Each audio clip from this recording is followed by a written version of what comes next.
This is the last time I'm gonna say it. Luz's Palisman will be a clown, just like all of us when we thought Hunter had a chance at happiness. Just look at his shirt. The boy never had a chance.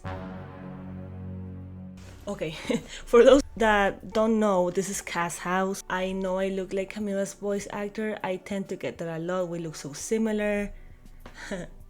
Just kidding. She's a goddess and I'm just a mere mortal. I used to have my suspicions, and if you want some context, I have my video over here of all the theories I had of Luz's Palisman. But now, after thanks to them, my stack of evidence, grew exponentially. That's not my evidence, that's my baby photo album. But now, there's really no doubt in my mind. And being honest, have I ever been wrong before? In this channel, we support our rights, but most importantly, we support our wrongs. Okay, let's get right into it. At this point, the crew is making it quite obvious that Luz's Palisman will be some sort of snake.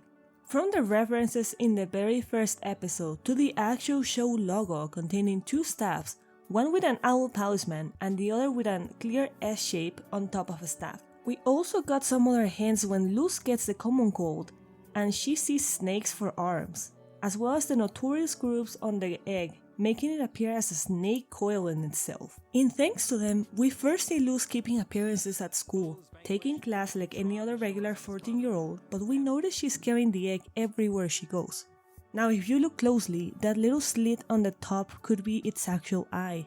I'll leave a great representation here by Ango Aleman so you can picture it. Next off, we have Luz's shirt. That symbol is the rod of Asclepius, a serpent entwined rod, associated with healing and medicine, not to be confused with the similar caduceus, represented with two snakes around a staff and wings, and is the symbol of commerce and negotiation. Though both were gifts from the god Apollo, the caduceus was given to Hermes, also known as Mercury by the Romans. He was the herald of the gods, capable of traveling between realms to deliver divine messages to the mortal world. Sounds familiar too. While the rod was given to Apollo's son, Asclepius, the god of medicine, commonly associated with these particular reptiles because, unlike the negative connotations of the Christian sphere, the Greeks believed that snakes were a representation of wisdom, healing, and resurrection. In this scene, we see a sign pertaining Luz's old antics. Honestly, if you're gonna have to go through high school, you might as well leave a long-lasting impression. Keep them guessing.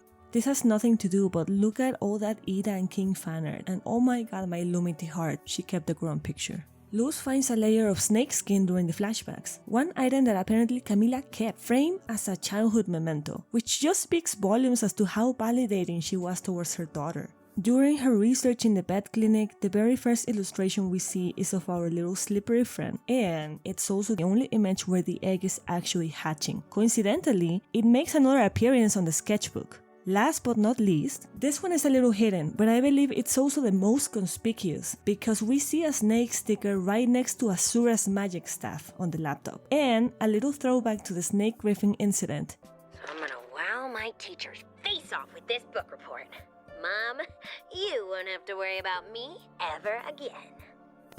It's so wholesome to see Luz's thought process and how she was always thinking of her mom.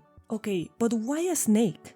Taking into account the Greco-Roman mythology, the healing symbol of the snake is as old as medicine itself. The snake's unique ability to shed its old skin represents a triumph of spiritual self-renewal over death. It also represents a cycle, or even infinity itself, the constant cycle of change. Perhaps this referred to Luz's innate ability to overcome, to heal those around her, and spread her positivity. Or even in a more literal sense, heal the boiling isles from Philip's corruption. But Luz had to grow rapidly to do so, learn to adapt to constant change. It's also worth mentioning how they mirror each other. The snake has always represented polar opposites, illness and therapy, sin and redemption, death and rejuvenation. And as such, they remain unsettling for the general public, wary of giving them a chance, just like a neurodivergent kid in a conforming society. For me, this duality and its unpredictable nature fits perfectly with Luz Noceda's character. But what do you think? Are you Team Snake or you're betting on something else? Did you find any more hidden clues in the episode?